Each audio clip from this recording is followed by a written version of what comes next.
My name is Jimmy Grass, and I make scary stories for a living. Not the writing kind, not really creative. I work as a Creepypasta reporter, which is a polite way of saying I take other people's horror stories, clean them up, and I sell them back to the internet with a straight face. On paper, I verify things, I investigate. I confirm details. That's what my editor likes to say when he's pitching it to advertisers and local papers that still pretend they care about standards. In real life, I sit in front of a screen and read lies all day. I do not believe a single story I have ever published.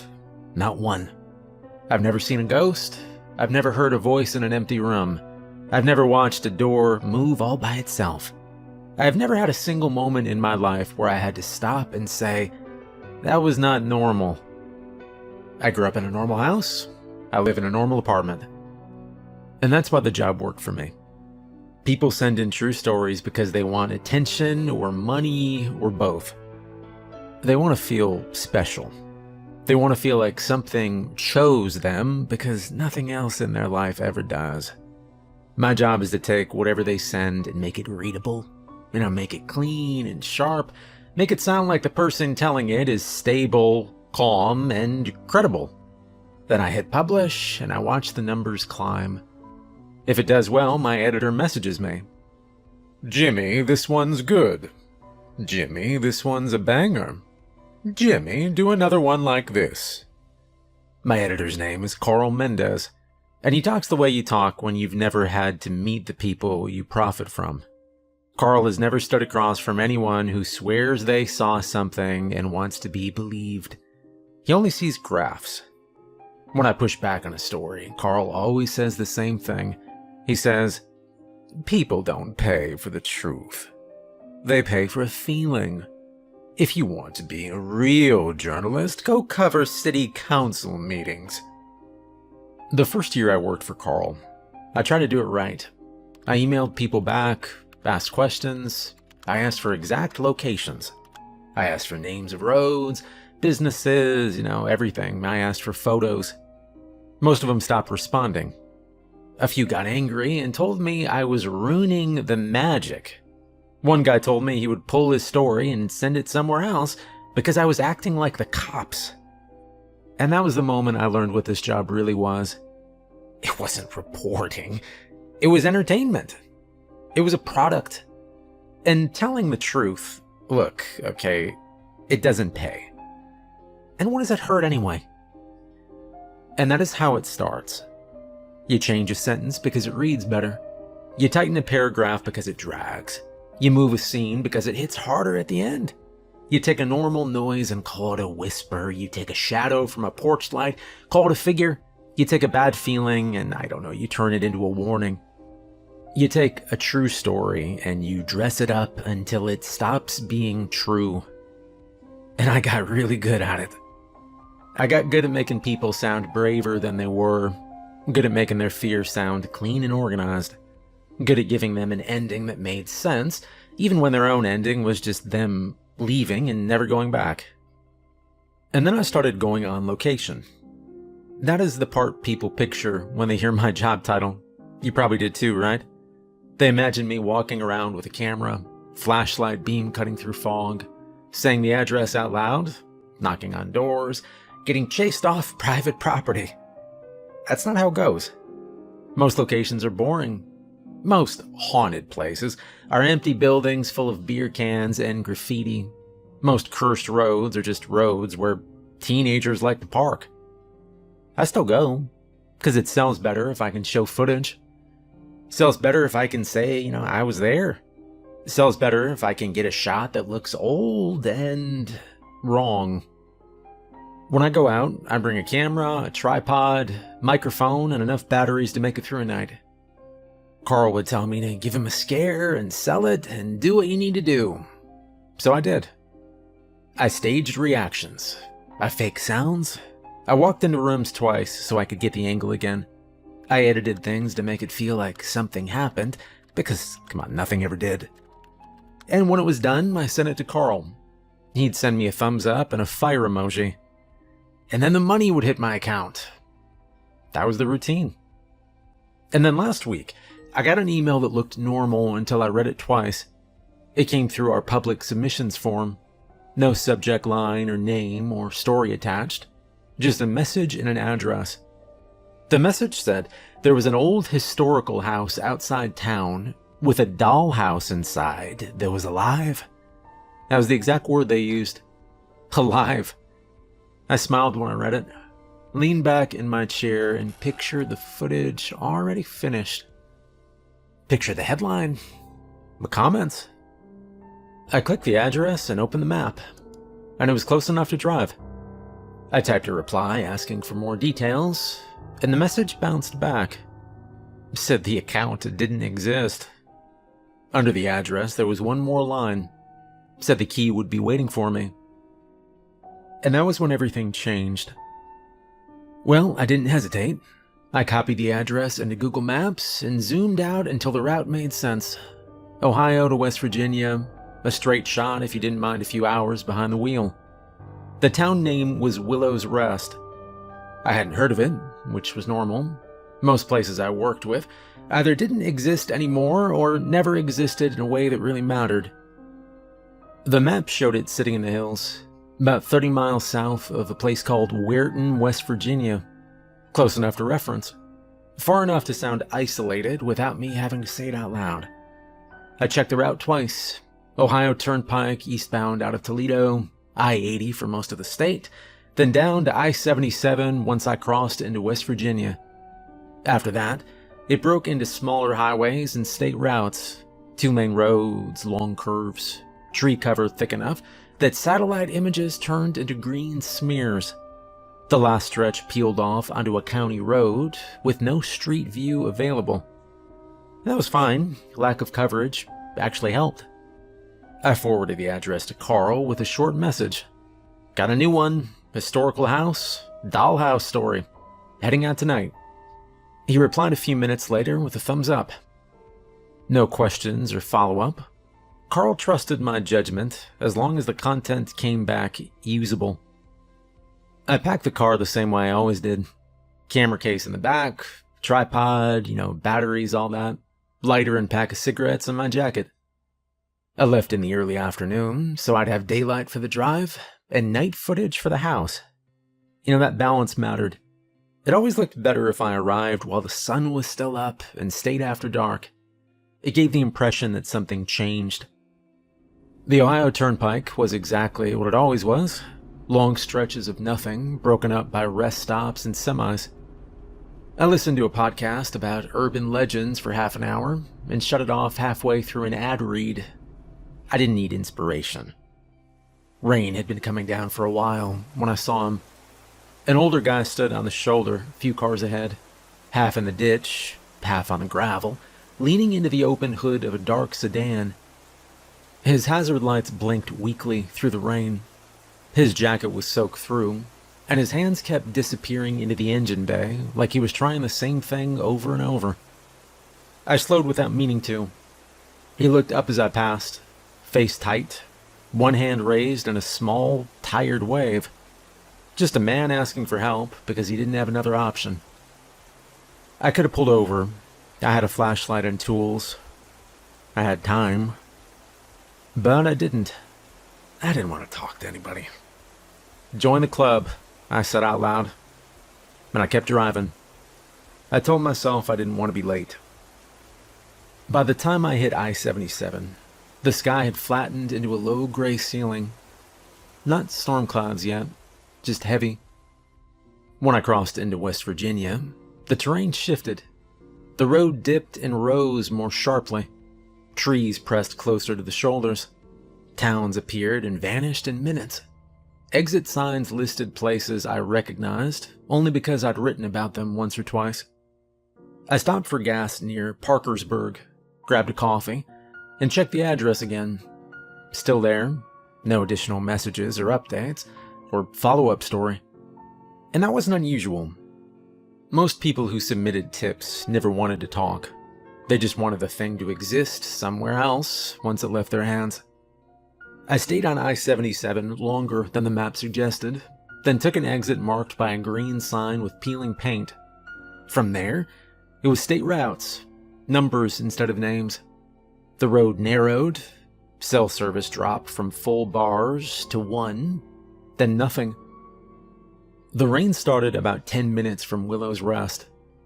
First it was light, just enough to tap against the windshield, then heavier. Real rain. The kind that fills the ditches and makes the road shine black under the headlights. Willow's Rest didn't announce itself. There was no welcome sign or Main Street marker. Just a small cluster of buildings pulled close to the road.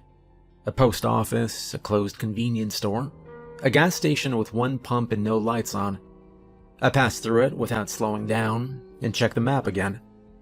The house was another mile past town. The road turned to gravel.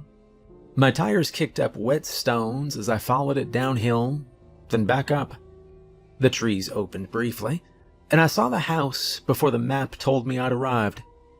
It sat alone, set back from the road behind a low iron fence.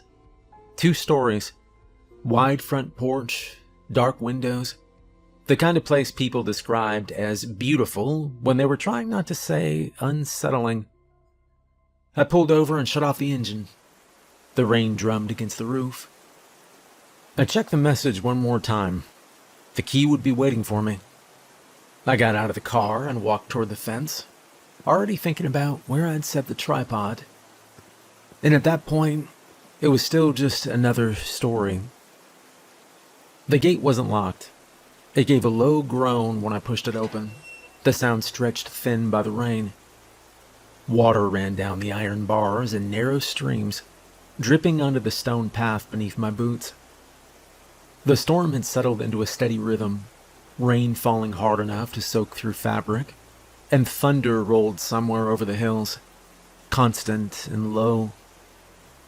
I stepped through and pulled the gate shut behind me. It clicked softly.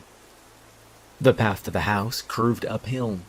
Wet leaves clung to the stones and made them slick.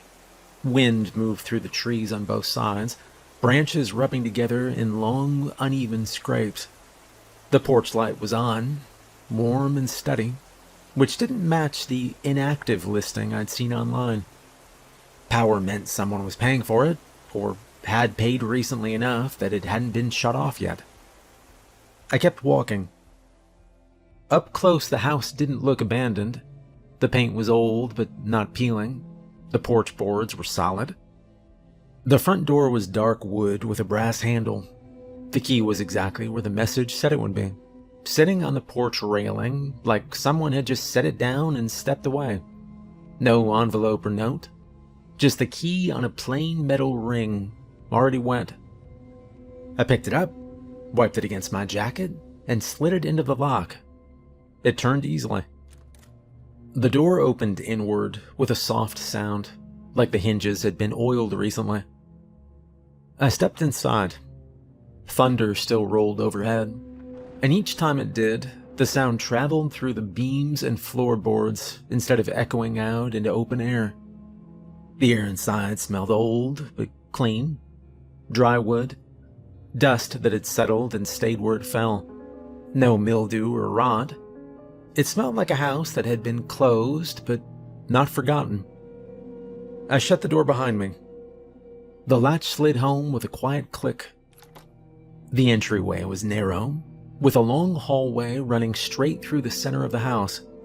The floorboards creaked under my weight, sharp and distinct in the quiet between thunderclaps. A staircase climbed along the right wall, banister worn smooth from years of hands. I set my bag down, pulled my camera out, and turned it on. I checked my phone out of habit. No service. The time was still early enough that I could have turned around and been back on the interstate before dark, but I did not even consider it. This was work, and the storm, that made it even better. Rain on windows, thunder in the background, the kind of sound you couldn't fake cleanly in editing. This was perfect.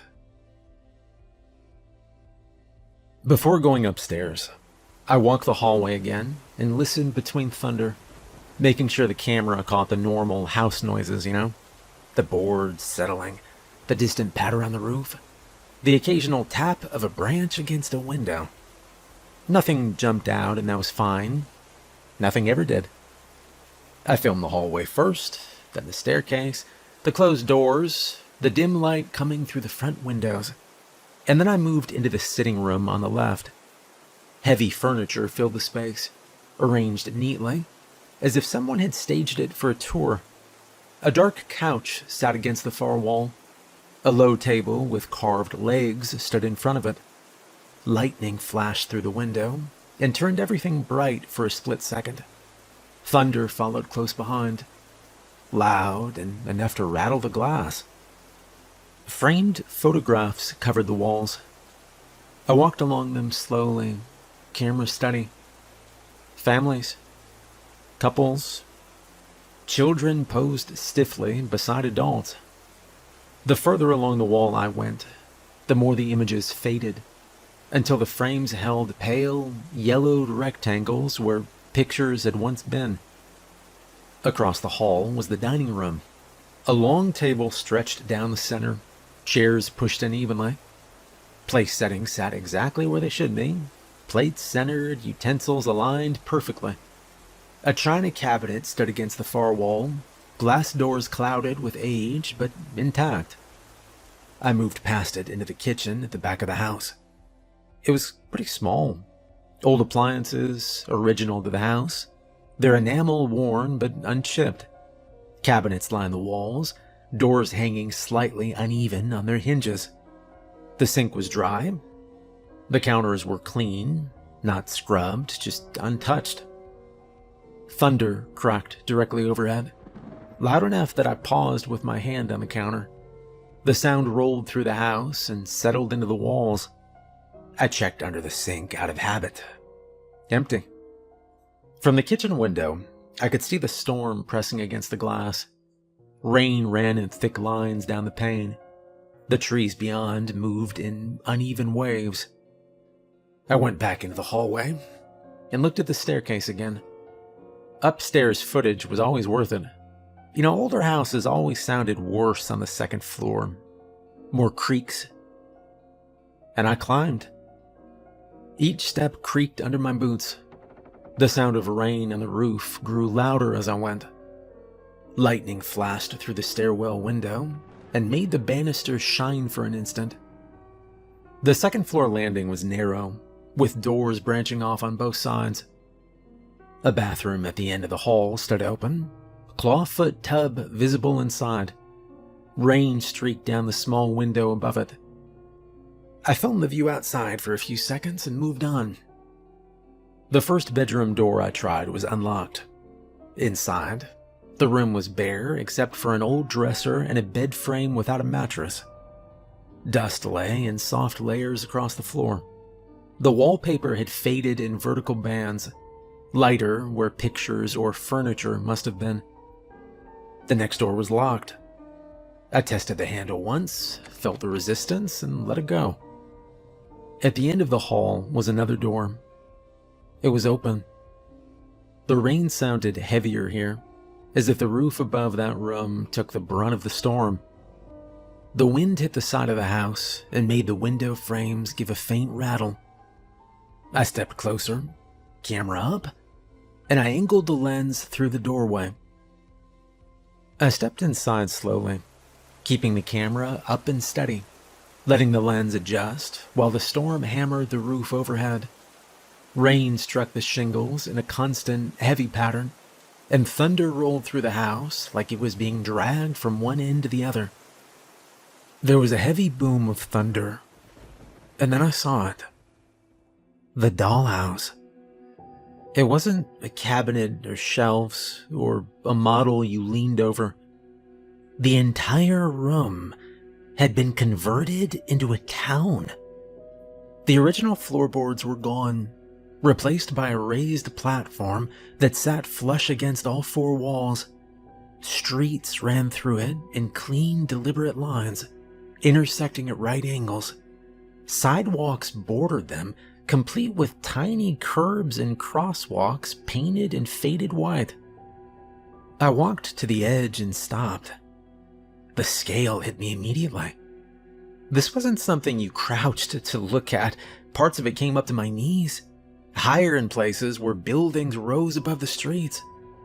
I could have stepped into it if I wanted to. Every single building had a sign. Every sign had a name. I knelt and brought the camera lower. Closest to the doorway was Willow's Rest Post Office. The name painted above a brick facade. Tiny metal mail slots were set into the wall. A cork bulletin board hung beside the door, layered with miniature notices and flyers. I couldn't read the text without zooming in, but the paper was real. Across the street sat Miller & Sons Fuel, a gas station with rounded pumps and faded red logos. The numbers on the meters were frozen mid-count. Rubber hoses looped down and rested against the pumps like someone had just finished filling a car and walked away. A hand-lettered sign in the window read, "Open 7 days." Cars lined the streets. Models from the 1950s, it looked like, parked neatly along the curbs or stopped at intersections. I recognized makes and body styles without knowing why. And their paint jobs were immaculate. Streetlights stood at regular intervals, each one slightly different, as if they'd been installed over time instead of all at once. Their bulbs were dark but intact. Some leaned just a little, like they'd been nudged and never straightened. Further in was Beetle's Barber Shop. The striped pole outside was painted red, white, and blue, the colors clean and bright. Inside, 3 chairs sat in front of mirrors mounted along the wall. One chair was turned slightly away from the others, angled toward the door, as if someone had stood up in a hurry. Scissors lay on the counter, these little tiny scissors, beside a comb, and a tiny little calendar hung crookedly on the wall. Across from the barber shop sat Ridgeway Theater. The marquee advertised a single title, Sunset Drive. I didn't recognize the name, but it looked right. The glass doors were clear enough that I could see rows of little seats inside, all facing forward. The screen was blank. Popcorn tubs were stacked neatly beside the concession stand. The rain outside intensified, hammering the roof harder. I moved farther along the perimeter, narrating quietly for the camera, already thinking about pacing. Slow pans, lingering shots. Let the viewer explore it the way I was. Near the center of the room sat Maple Pond. Real water filled it. The surface was dark and reflective, catching the glow from the overhead light. Tiny ripples sat frozen mid-motion, like the water had been disturbed and then stopped all at once. A small wooden dock extended out over it, planks slightly warped, tiny little nails visible. A hand-painted sign at the shore read, "No swimming." Birds hung above the pond on thin strings. At least I assumed they were strings. They were nearly invisible unless I tilted my head and caught the light just right. The birds' wings were spread wide, bodies angled, as if they'd been caught mid-flight. Their eyes were glassy and dark. I held the camera steady and zoomed in. The attention to detail in this little dollhouse town was unbelievable. I found a narrow opening between buildings, and I stepped into the town itself. The platform felt solid under my boots. I followed one of the main streets inward, careful not to brush against anything. Shops lined the street. Henderson's Hardware had a display of tiny tools in the window. Larkspur Pharmacy sat beside it, shelves visible through the glass, rows of bottles aligned perfectly. Willow's Rest Savings Bank stood on the corner, columns flanking the entrance. A clock mounted above the door, frozen at the same time. Then I saw the restaurant. The sign above the door read Happy's.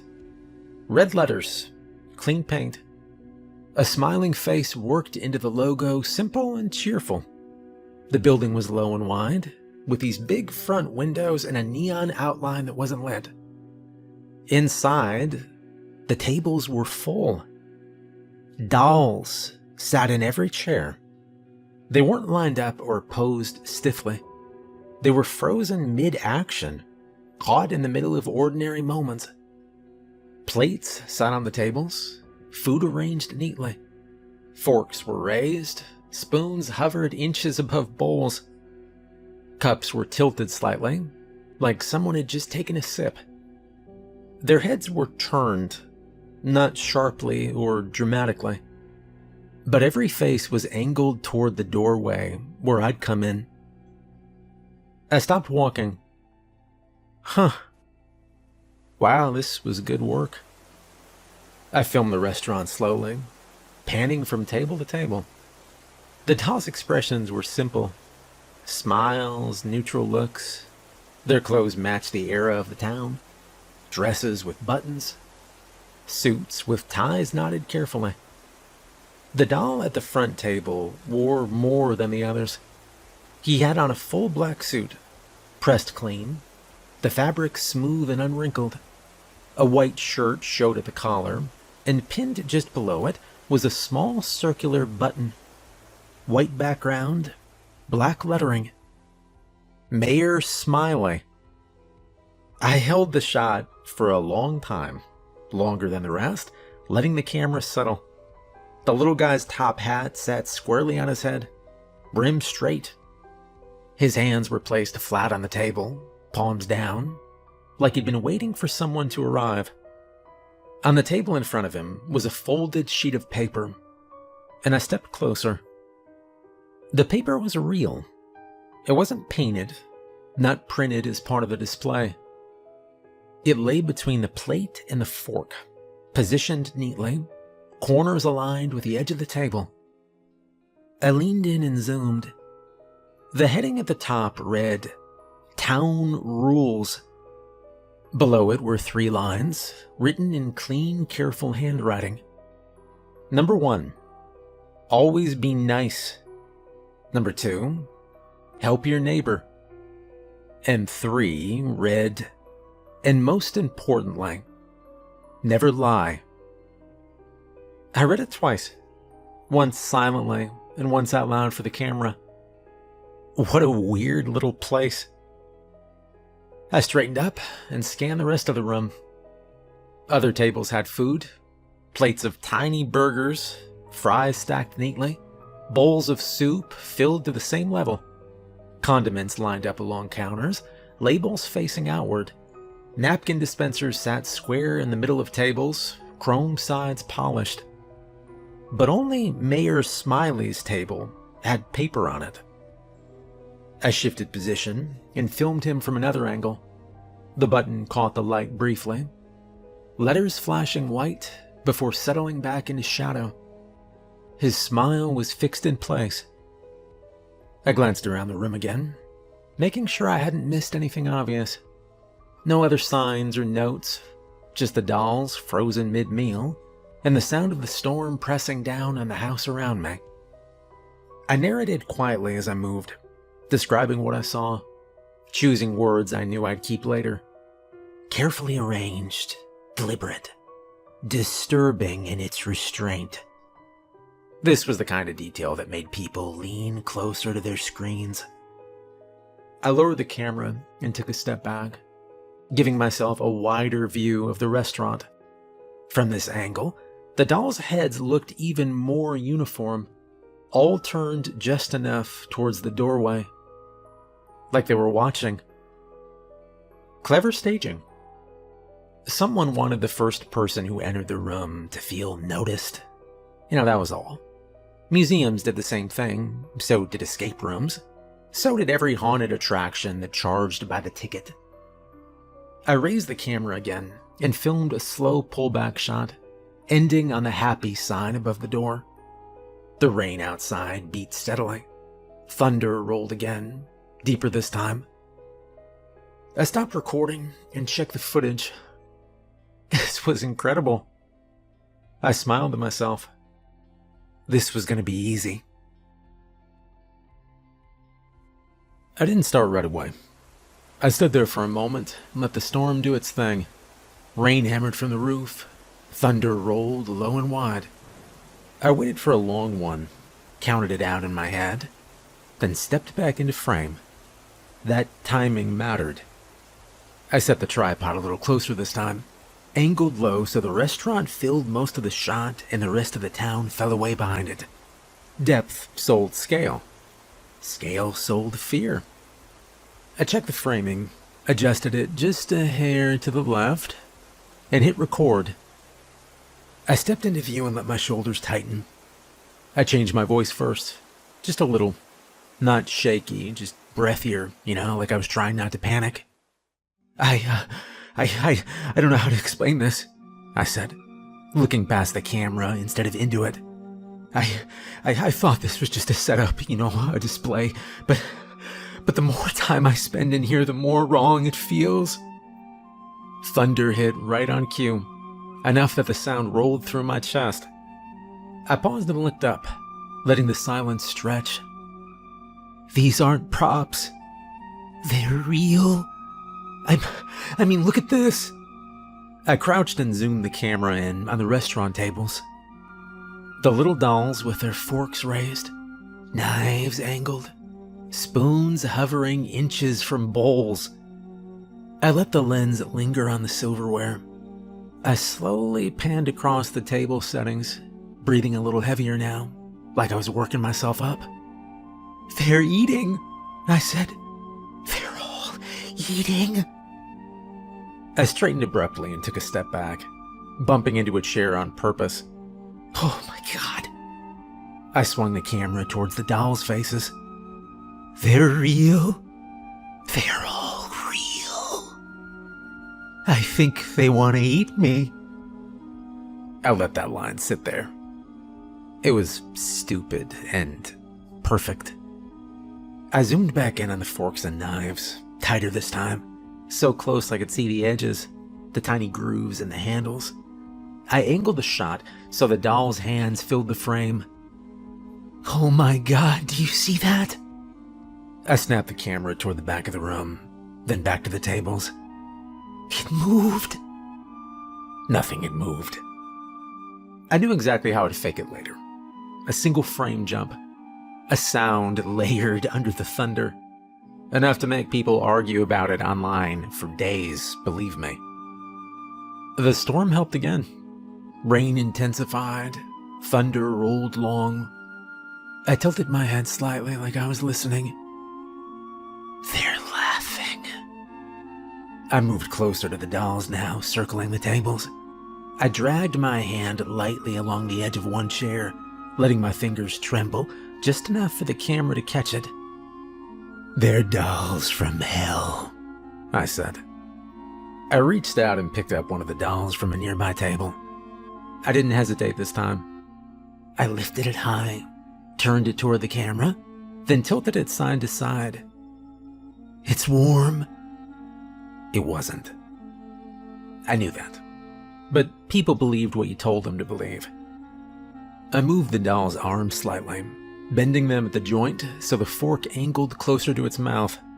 I turned its head a few degrees, just enough that it looked like it was watching me instead of the doorway. No, stop that. I set the doll down in a different chair, not where it had been before.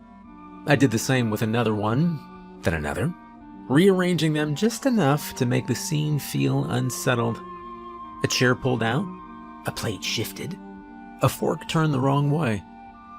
I knocked one of them over accidentally, on purpose, and let it hit the platform with a dull thud. I straightened up and looked around the restaurant again, breathing hard, eyes wide. I'm not supposed to be here. Thunder cracked overhead. It was perfect. I stopped recording. The red light on the camera went dark. The room went back to being just a strange room. I stood there for a second, then laughed again. That is gonna kill. I didn't put the dolls back how I'd found them. I stepped over the one I'd knocked down, didn't bother fixing the chairs I'd moved. I didn't straighten the silverware. I grabbed the camera and the tripod, shut off the overhead light, and pulled the door closed behind me, leaving the little weird town half disturbed in the dark. The storm followed me into the hallway. I walked past the other rooms and went into one of the bedrooms I checked earlier. A real bedroom. A bed frame against the wall, and a dresser, and no dolls. I dropped my bag near the foot of the bed and sat down for a moment, listening to the rain in the window. I wasn't done yet. I planned to stay until morning, get some daylight shots of the exterior, maybe grab a few calmer angles inside once the storm passed. That always helped to balance the edit. I lay back and stared up at the ceiling, already thinking about what I might need to reshoot. I was still smiling when I closed my eyes, and somewhere between one thunderclap and the next, I fell asleep. I woke up thirsty. Not suddenly or with panic. For a second I thought I heard whispering. Lasted maybe a second. Then I sat up. It stopped. I stayed still, listening. Rain hit the roof in a steady, heavy rhythm. Thunder still rolled close. I couldn't hear anything but the storm. But I told myself I'd imagined it. That happens sometimes, when you wake up in unfamiliar places. Your brain fills in sounds before you're fully awake. I rubbed my face and looked around the room. I was in the bedroom I'd picked earlier, the real one. I reached down and picked up my phone from the floor. The screen lit the room faintly. Still no service. The time showed I'd slept longer than I meant to, but not too long. Morning was still a while off. My throat felt dry, and I remembered the water was in the car. I remembered leaving it there, clearly, unopened, sitting in the cup holder. I debated ignoring it and lying back down, but I was thirsty. I told myself I'd just go out there, grab it, and come right back. As I swung my legs off the bed and stood up, another thought occurred to me. Maybe somebody came home. The house had power. The porch light had been on when I arrived. It wasn't impossible that someone else used the place, or checked on it from time to time. The whispering I thought I'd heard could have been somebody downstairs. The explanation sat easily enough. I stepped into the hallway. I moved slowly, listening for voices downstairs as I went. And halfway down the hall, I paused. Nothing. I shook my head once and kept walking. The stairs creaked under my weight, sounding sharper than earlier. I kept one hand on the banister, more out of habit than caution. The storm hit harder as I descended, thunder rolling long and low. At the bottom of the stairs, the hallway stretched toward the front door. The porch light outside cast a faint glow through the glass panels, breaking the darkness into soft shapes.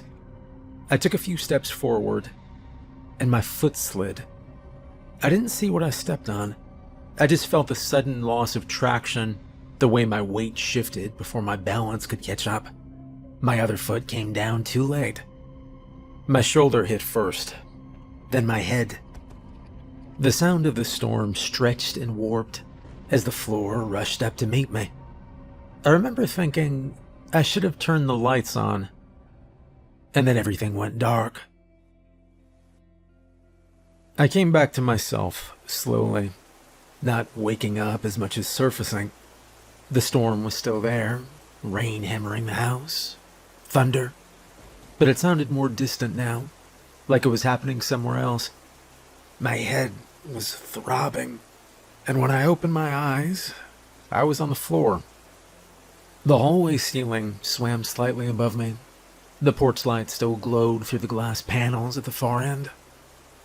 I lay there and took stock. Alright, headache, sore shoulder, no blood that I could feel. I pushed myself up onto my elbow and winced. Great. I sat there for a moment longer, letting the dizziness settle. I got to my feet slowly, testing my balance, then leaned against the wall until the pulsing in my head got a little bit better. My camera was still slung over my shoulder. I checked it without thinking, and it was okay. The red light was off. I hadn't been recording. I told myself maybe I'd slipped on dust, or something I tracked in. Old houses were full of ways to hurt yourself if you weren't paying attention. And that explanation worked well enough. I turned toward the stairs, and at the top, the hallway above looked the same as before. Doors closed, one open, dim light bleeding out from the far end. Wait. The dollhouse room.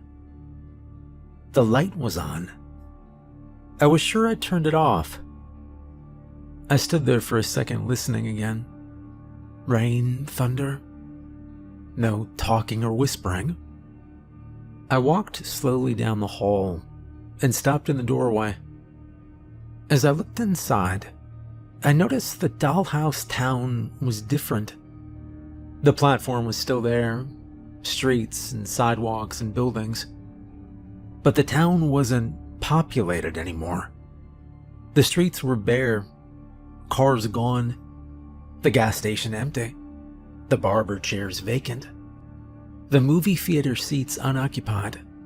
Maple Pond was still filled with water, but the birds that had hung above it were gone, strings dangling loose like they'd been cut or removed. Happy stood silent. The restaurant tables were still set, plates and silverware in place, but every chair was empty. Every chair except one. Mayor Smiley sat at the front table. He hadn't moved from his seat, but something about him seemed different. He leaned forward slightly now, one arm extended, his finger pointed down at the table in front of him, at the paper. I stepped into the room without realizing I'd moved. The paper was still there, but it wasn't the same. The heading, Town Rules, was smeared. The ink darker, like someone had pressed down hard with a marker. All 3 rules were underlined now. Not neatly. Angrily. Red marker had been dragged back and forth beneath each line. Always be nice. Help your neighbor. And most importantly, never lie. Red lines cut through the page, underlining each rule multiple times. There were additional marks too. Jagged lines, circles, heavy slashes. I stared at it and then looked up. Mayor Smiley's face was the same shape as before, but his eyebrows had been angled downward slightly, enough to change the expression completely. The button on his suit still read Mayor Smiley, but it was crooked now, pinned on at an angle. He looked angry, focused. I felt the tightness in my chest.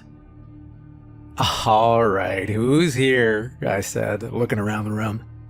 "This is a joke. Come on, who's messing with me? Carl, is that you?" I looked around, scanning the edges of the room, the doorway, the corners. Nothing moved. Nobody answered. The storm outside surged again, thunder rolling close. I stepped closer to the table. The paper crinkled slightly as the air shifted. I backed away. I told myself there had to be somebody else here, a caretaker, an owner, someone who didn't appreciate being turned into content. Maybe somebody that decided to make a point.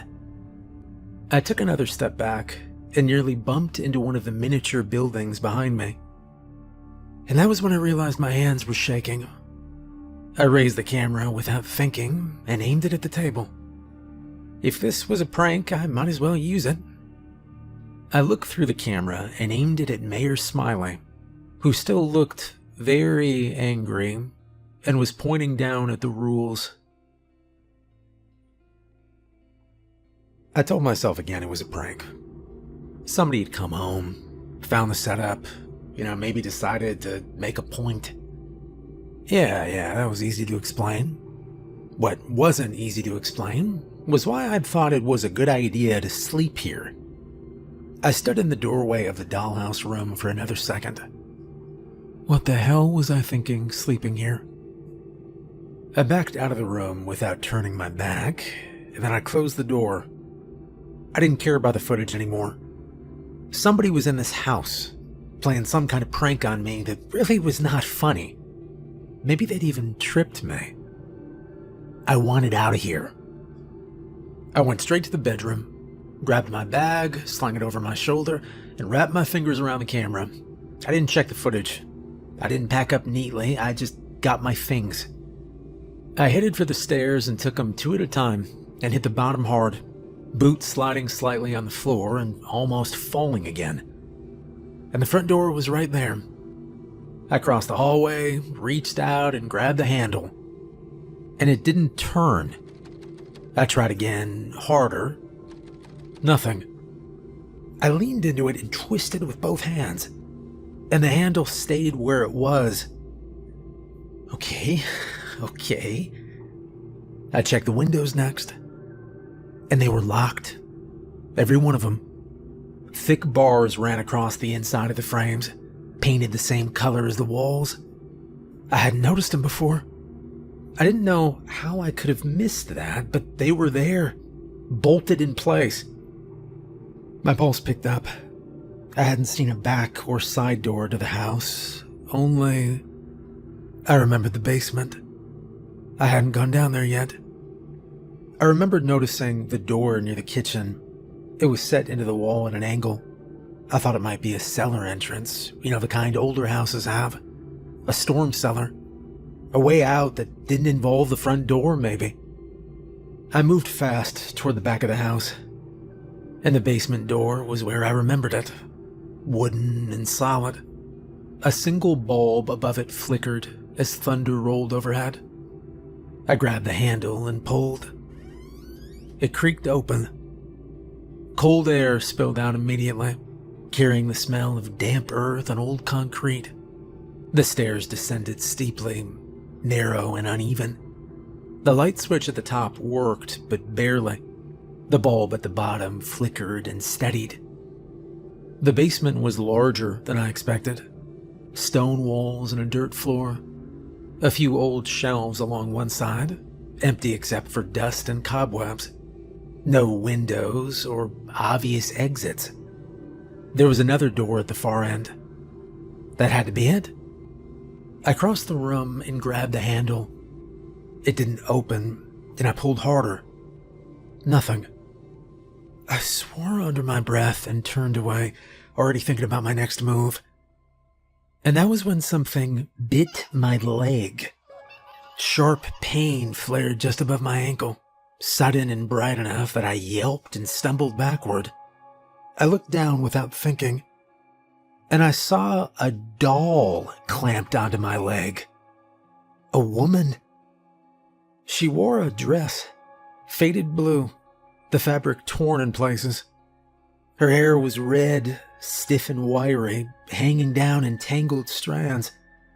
Her mouth was open very wide, and she had very sharp teeth that were sunk into my leg. For a second, I just stood there and stared. I couldn't believe what I was seeing. And then the pain flared back up, and I kicked instinctively, trying to shake her off. But she held on, jaw locked, teeth grinding. The pain was bad. I screamed and kicked again. Finally, the little redhead thing came loose and hit the floor, skidding across the dirt. I staggered back, heart pounding, staring at the blood soaking through my sock. It looked like an animal bite. When I was a kid, a raccoon had gotten into our garage. I tried to scare it out, and it had gone for my leg instead. I snapped back to the present. What the hell? The doll twitched on the floor, and I didn't wait to see what she did next. I just ran. I took the stairs up 3 at a time, slipped on the last step, caught myself on the wall, and burst into the damn hallway. Pain throbbed through my leg with every step, but adrenaline kept me moving. I didn't look back. I hit the front door hard, slammed my shoulder into it, and grabbed the handle again. And it still wouldn't move. "Open," I said. The storm outside surged, thunder cracking so close it made my ears ring. something moved behind me, and I turned. They were coming from every direction. Dolls. Dozens of them, spilling out of rooms, down the stairs, from corners I hadn't seen before. Small bodies, little painted smiles, eyes all fixed on me, little forks and knives clutched in tiny hands, spoons held up like weapons. They moved together, slowly circling me and closing in. I backed against the door. The front handle didn't budge. The dolls kept moving closer. This was real. There was nowhere left for me to go. Forks and knives caught the porch light and flashed white as thunder rolled overhead. Spoons bobbed in small, eager arcs. Painted smiles stayed fixed in place. The hallway felt smaller with every step they took. And then the movement shifted. The dolls didn't stop. They parted. A narrow path opened down the center of the hall, straight from the base of the stairs to where I stood, with my back pressed to the front door. The ones along the edges turned their heads slightly, not toward me anymore, but toward the space they were clearing. Heavy footsteps came from the stairs, and Mayor Smiley stepped into view. He seemed bigger than before. The black suit still fit him cleanly, pressed and smooth, the fabric stretching over wide shoulders. The top hat stayed perfectly centered as he walked slowly towards me. In his hand was a very sharp knife. The button on his chest glimmered, still pinned neatly to his shirt. Mayor Smiley. He stopped a few feet away from me, and the dolls leaned in, waiting. Mayor Smiley reached into his jacket pocket and pulled out a folded sheet of paper, the same one from the restaurant. He unfolded it slowly and held it up between us. Red marker still covered it, angry, underlining each rule again and again. He raised the knife and tapped the page, and I felt my breath stop. I reached into my jacket and pulled out the lighter.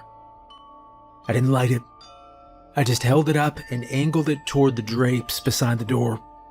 It was old fabric, dry.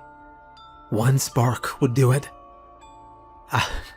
I'll burn this place down. The dolls reacted instantly. Their smiles tightened. Their movements sharpened. The circle closed faster now, utensils lifting higher. The sound of tiny feet scraping wood filled the hallway. Mayor Smiley's expression changed. His face hardened, and his grip tightened. He stepped closer and raised the knife above his shoulder. I realized something then. Fire wasn't leverage. Bringing my lighter out, threatening them, it was an insult. The rules on the paper ran through my mind, and something clicked. I let the lighter drop on purpose. It clattered across the floor, and I sank down with it, knees hitting the wood. I got down to their eye level. "I'm sorry," I said. I bowed my head without thinking about it. "I'm sorry I came here. I'm sorry I knocked some of you over. I'm sorry I used you for my job." The dolls paused. Mayor Smiley didn't move. "I'm sorry," I said. I didn't care. I just wanted a story." Mayor Smiley lifted the paper again. He tapped the rules with the knife. My throat tightened. "I'm sorry I lied." The hallway stayed silent, except for the storm. And then Mayor Smiley tilted his head slightly, like he was considering something. And then he turned his head slowly, and looked toward the front door. I heard a soft click, the lock sliding open, and I didn't hesitate.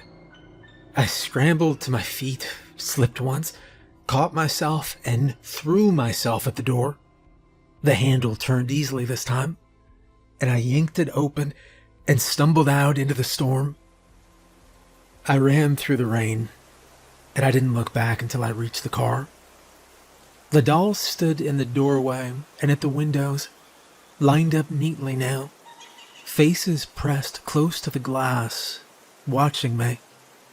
Mayor Smiley stood at the very center of them, knife still in his hand, head tilted just slightly. I got into the car, slammed the door, and started the engine. As I pulled away, tires spinning on wet gravel, I glanced back one last time. The front door was closed now, and the dolls that had been at the windows were gone. And then the house disappeared behind the trees, and I kept going. When I got home, I didn't talk to anyone for days. I didn't answer calls or return messages. Didn't even turn on the TV.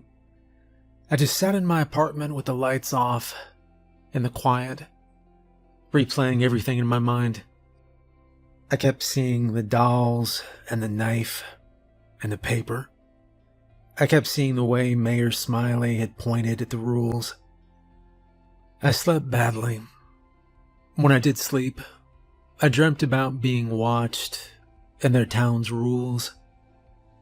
I thought about my job, how long I'd been doing it, about how easy it'd been to justify what I was doing because it paid well and I said nobody ever got hurt, about how I'd laughed in that room, knocked some of them over, lied and used them as props. And I knew what to do then. I sat down at my desk, looked out the window, and I wrote the last story I ever would. I wrote about the house. I wrote about Willow's Rest. I wrote about the dollhouse and the town inside it. I wrote about Happy's and the mayor and the rules written on that piece of paper. And for the first time in my entire career, I didn't add anything. I wrote exactly what happened. I said I went there expecting it to be fake. I said I disrespected them. I said I tried to turn it into content. I said the dolls and the town were real, whatever they were.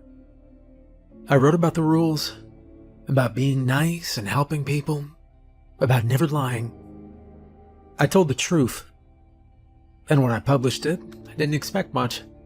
I figured people would call it a stunt or just another lie dressed up as honesty. But it did better than anything I'd ever written. My boss, Carl, called me the next day. He was excited. Told me it was the best performing piece we'd ever run. Told me advertisers were asking questions. Told me I might get a raise. And then he started telling me another tip. A town in Ohio, Daggerlin. Something about a monster, an old mechanic, a sheriff, and a dog. And I did not let him finish. I told him I was done. I was quitting, and I hung up before he could argue. I don't do that kind of work anymore. I got a job at an old bookstore, actually. Yeah, they still exist. I help people find books. I reprice things. I add stickers and carry boxes. Doesn't pay much, but it's honest. Yeah, I know. I could quit the bookstore and go back to my old job. I could take another tip, shoot another scary story, tell another story that is completely made up. I could make a lot more money that way. But I'm not going back. I try to be nicer to people now. If I see somebody on the side of the road, I stop. If I see a neighbor in my apartment struggling to carry something, I help. And even when it would make me more money, even when it would make things a lot easier, I don't lie. I know what would happen